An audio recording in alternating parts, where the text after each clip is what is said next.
collectors, welcome back to my channel, Duncan the Collector, and welcome to another review. Today we're reviewing the Jurassic World Dino Escape Mega Destroyer Carcharodontosaurus.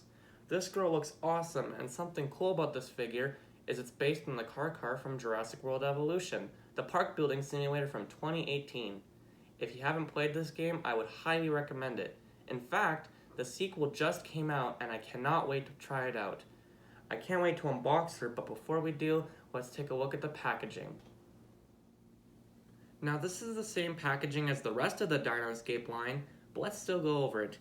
Here we have the Jurassic World logo and blue underneath it, and here we have some destroyed fencing and a mountainous background. At the bottom, we have a Dino Escape logo and the name, and next to it we have a diagram showing the action feature. Both sides have logos on them, and the bottom has some legal mumbo jumbo and a diagram of the breakout gear. The back of the box has a marker for the Jurassic Facts app and some more diagrams, with this one showing the breakout gear and this one showing the dual chomping feature. There's also a photo of the Mega Destroyer Stegosaurus. Now, let's get this big girl out of the box. This figure looks incredible. Let's look at her paint job. The car is primarily cast in tan. She has really cool orange and brown stripes that start at her nose and go to the end of her tail. The orange has this really nice fade on her face and the end of her body. Unfortunately, not one of her nails are painted. Her eyes are pretty nicely painted with lots of gloss, making her look really alert. Her teeth are fairly nicely painted and her mouth is cast in a dark pink.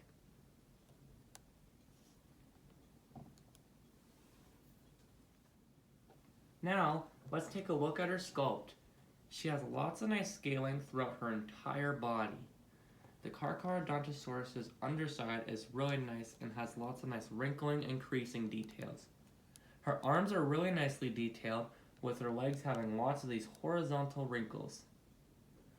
Her feet are really nicely detailed, but are really large. But you know what they say about really big feet? It's hard to find shoes.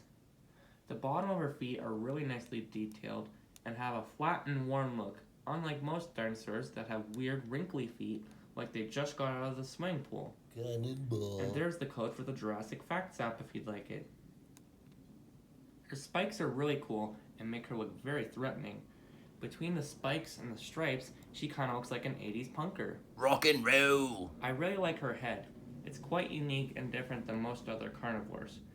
It's got a really nice long shape and lots of deep details. Her jawline looks really nice and the top of her head kind of looks like the top of an acorn. And I also really like her snout. Unfortunately, her teeth are poorly separated and her tongue is smooth and has no texture.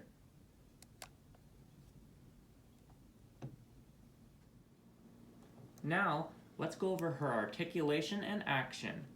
Her tail has a pretty good range of movement, and the colors match nicely when you do. Her hips can go in and out, so can her arms. Her legs can do a full rotation for road running, and she has ankle movement. Her arms also have a really good range of movement. Her neck can go really far down, but won't stay in place, as it's tied to the action feature, which is the same with her jaw. To activate her action, you press this button on her back and she does a double chomp. Yum yum. I really like this feature as it's quite unique to most dinos in this size. Now, let's take a look at the brand new breakout gear. The breakout gear comes in two pieces and all you have to do is put it over the head and neck. And there is her muzzle. And if you activate the action, she will break out. Now here are my final thoughts. I think this is an awesome figure and one of my new favorites. With its really unique shape, stripes, and spikes, I think she really stands out in this crowded lineup of theropods. I also really like the addition of the medium-large size and the breakout gear. This figure is a bit expensive at $35 Canadian, but I still highly recommend this figure.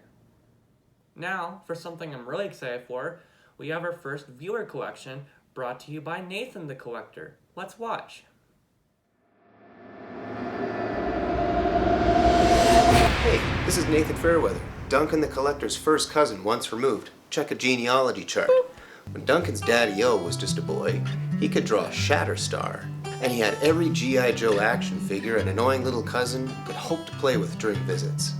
Now it appears that the apple has not fallen far from the tree. As Duncan has every Jurassic Park figure imaginable, he's incredibly creative, and he's a funny guy. Hello. In this special guest episode of Duncan the Collector, I'd like to showcase some of my collections and odd pickups.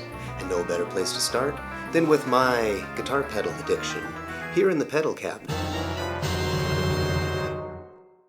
I like Dan Electro especially, for its rich history and current company president Steve Rittinger. He's like the Todd McFarlane of guitar pedals. Speaking of Todd McFarlane, here's a Spawn and his Pog minions. I also really dig the old Guitar World magazines and 90s game guides, pages filled with nostalgia and ads with release dates that remind me that I am indeed old. Let's head on down to South Park and greet the South Park cast. Hey, crap. I'm just looking at a video of bird eggs that I took. Here's another epic Anniversary showdown between Bucky, the Righteous Indignation crew, and the mindless Toad Empire.